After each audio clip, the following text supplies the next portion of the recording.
but nitumie draft kwanza ndo Tony the group ikifungwa usikose hiyo document.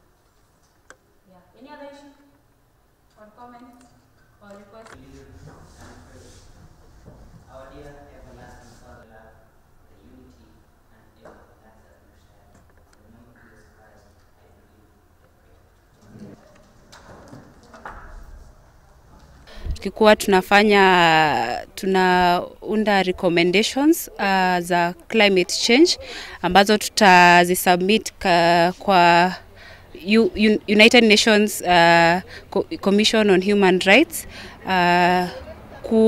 kuweza kumonitor mambo ya climate change katika nchi yetu na katika Kajiado. So we hope that many Kenyans can be aware of the effects of the climate change, especially when we're experiencing floods and drought, and that this awareness, by coming together from different stakeholders, will really bring light and shed light on matters climate change. Na pia tukiangalia juzi tulipoteza ng'ombe wengi sana. Watu walihangaika mambo ya usalama wa chakula, na ni vyema sana watu wakiweza kujua kwamba wataweza kuingia vipi katika ukabilianaji wa haya yote kupitia kwa sera, kupitia kwa bajeti na hata kupitia kule kuhusishwa katika kuunda zile miundo misingi ambayo inahitajika.